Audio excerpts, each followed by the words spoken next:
In 2018, Phillip DeFranco is known as one of the most respectable as well as popular places to get your news from on YouTube. But many people didn't realize that just a few years ago his channel was actually dying and on its way to irrelevancy. So what happened to cause this decade-old account to regain the popularity it once had in its heyday?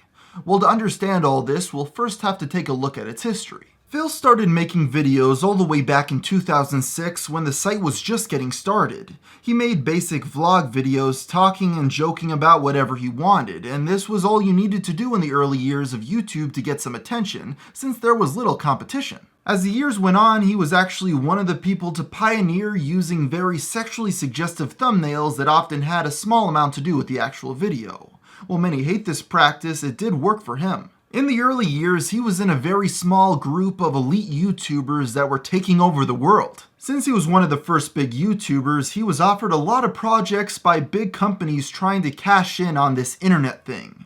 An example of this being Hooking Up, a web series made by HBO Labs that's based around college students messaging each other. It was atrocious. Hey Ryan. Hey Nick, what's up? Do you know what the reading for tomorrow in Perspectives is? How should I know? How? You're in the frickin' class, dude. What's the word? Well, I don't know. Ask someone. Like who? Use Facebook. Okay. Hey, Meg Henley, dude. She's hot. Let me see. Yeah, she is. I am her, man. Another early project of Phil's was Cute Win Fail, a show starring Toby Turner that they made when their last show, Like Totally Awesome, couldn't get funding.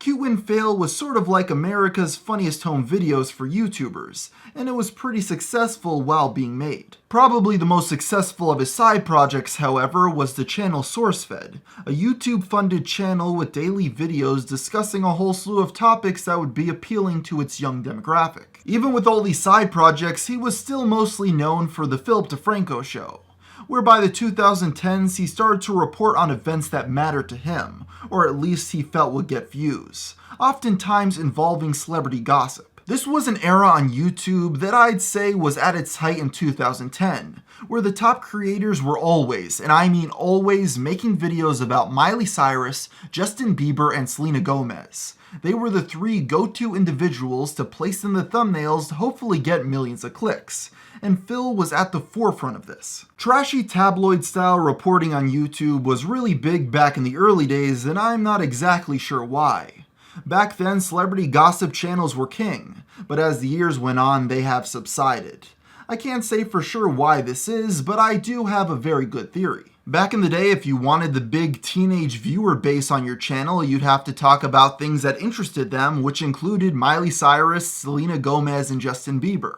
But as the years went on, teenagers' interests changed, and they no longer were as concerned with traditional teen icons, but rather other YouTubers like Jake and Logan Paul. With kids more interested in YouTubers than traditional celebrities, these gossip channels started to die down, and this included Phillip DeFranco. By 2013, the Phillip DeFranco Show seemed like it was on the way out. His views and sub growth were slowing down, with Let's Play channels like PewDiePie taking over as the kings of YouTube.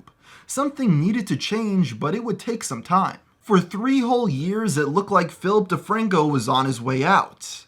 But that started to change by 2016 when he made 2 changes to the types of subjects he would discuss on the channel. Firstly, back in 2015, there was a surge in YouTubers that started to talk about other YouTube channels, and this included channels like mine and Phillip DeFranco.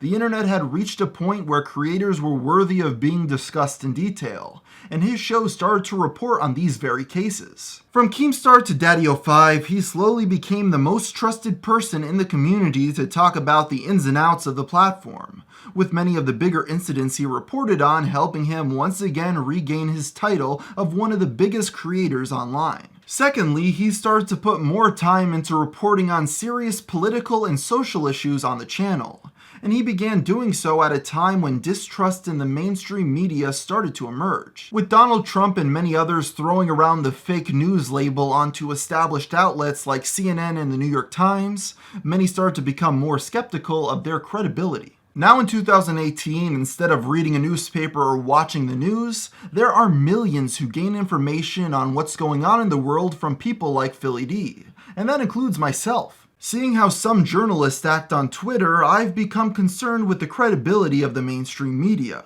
So I trust Phillip DeFranco and his team to go through the headlines and let me know what's going on in the world in a more level-headed way. In a way, his show is the nightly news for young people, and I think that actually does some good. A few years ago, there were polls that millennials received their information from The Daily Show with Jon Stewart. And I think Gen Z getting it from Phillip DeFranco is an upgrade from a comedy show. While many in the mainstream media have tried to disparage Phillip DeFranco's name because he's taking eyeballs away from their content, they haven't really succeeded. And many would argue this is because there's not much there to criticize. Many people enjoy the show because it's middle of the road politically speaking, and he seems to really make an effort to show both sides to a story, ending each segment asking for his audience's opinion. Many feel he's such a breath of fresh air because almost all other news outlets are slanted to the left or right, and the few that aren't come off as very bland and boring. He's found a much needed niche and it's working out very well for him, with his channel rebounding in the past 3 years. For a while there, it looked like Phillip DeFranco was going to become yet another dead channel in the sea of irrelevant content creators from yesteryear. But with an ability to change and adapt as the opportunities arose, he was able to grow from just being a trashy comedy and gossip channel to one of the most respected faces in news for young people. If that's not respectable, I don't know what is. Hey everybody, and thank you so much for making it to the end of this video today. It's really appreciated. As for the question of the day, somebody wants to know what I feel will be the next big genre of content on YouTube. And the answer to that is it's not going to be as clear-cut as it has been in the past. There's going to be multiple different types of content that will become popular and not just one big type. For years we saw the rise of Let's Plays or the rise of daily vlogs, but at this point YouTube has grown so much that it's going to be a lot more niche content from now on. Even people like Logan and Jake Paul, they didn't really invent anything for themselves. They just took a lot of little things that have been popular throughout the years and combined it into one big channel that becomes really popular. And even then, they're mostly just popular with teenage girls, so it's not even that big of a demographic. They just have the most vocal group. That's really where I think YouTube is going right now. What's going to happen is there's going to be cycles of things aren't going to be popular anymore, but then a new face will be attached to them and they'll become popular again with a new batch of children coming onto the website and finding out about it. So things are going to start going in cycles on YouTube. I think things will go in and out of popularity. So that's my answer to what I feel the next big genre of content is on YouTube. It's not going to just be one thing, it's going to be a new and improved version of something that we have heard of from the past.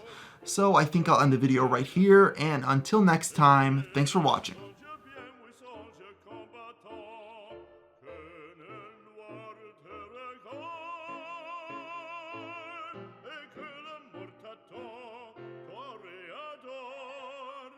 L'amour, l'amour t'adore.